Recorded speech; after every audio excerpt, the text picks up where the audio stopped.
2026-yil 2 yoshlik Vanderkot navli o'rgimizni kesish jarayonini hozir tushuntirib beraman. Bu daraxtimizni kosasimon vaz usulida tarbiyalayapmiz. Bunda birinchi navbatda qiladigan ishimiz ichki shoxlarni olishimiz kerak. O'rtasini ochish uchun havo aylanishini yaxshilashga. Ikkali bir marta kesilgan, shuning uchun shoxlar yetarli. Bu yog'ini endi vazaga moslab to'g'rilab chiqaramiz. Qoidasi iloji boricha bir tanadan bir shox chiqishiga erishganimiz maqsadga muvofiq. Ya'ni misol bitta chiqyaptimi, asosdan iloji boricha bitta lider qilamiz, yoniga raqobatchi qo'ymaymiz. Mana monunga o'xshaman ikkita teng yoshli shoxlar. Shuni bittasini qo'yaman. Bir ikki ko'z tashlab qo'yaman unga. Bitta asosiysini tanlang. Imkon qadar. Mana monunda ham ikkita ketyapti. Xalaqlatgan tashlab tashlayman. Ikkinchisini qo'yaman.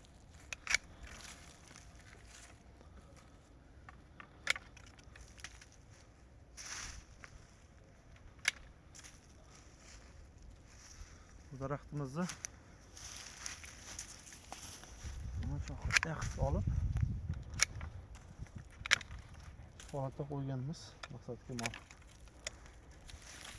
Mana shu tartibda kesiladi. Hozir yana bittasini ko'rsatib beraman, ikkinchisini. Bunda ham birinchi qilishimiz iloji boricha havolanishiga xalaqit qiladigan o'rtadagi shoxlarni tashlash bo'ladi.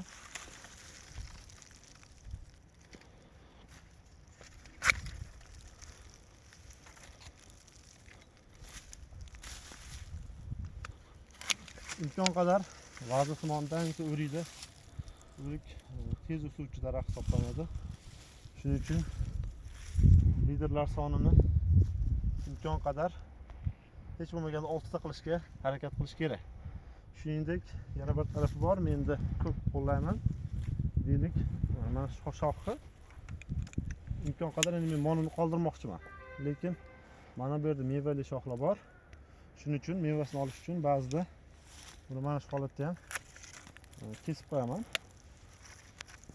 Shunda mana bu yerdan hosil olamiz.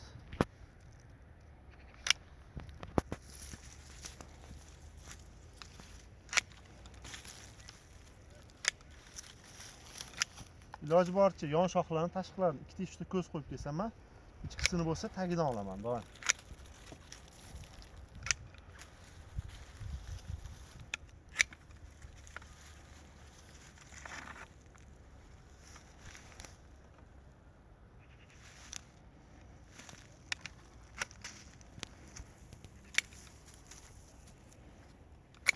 Suruvchi shoxlarni bitta qo'ymasdan olib tashlash maqsadga muvofiq.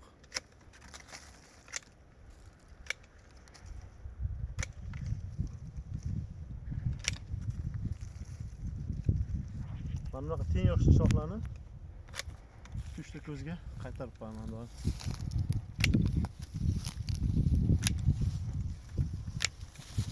Mana daraxtimiz tayyor. Shu tartibda kesgan maqsadga muvofiq shunda mana ko'rish mumkin. 1 2 3 4 5 6 7 8 ta lider bor bunda. Bunda oldin kesganimizda bo'lsa 1 2 3 4 5 ta 6 ta bor. Bu ideal holat. Mana bu 3-yoshga o'tyapti daraxt. 2 yoshga to'liq to'ldi. Xudo xolasa bunda mevalar bor. Inshaalloh bir hosil olamiz.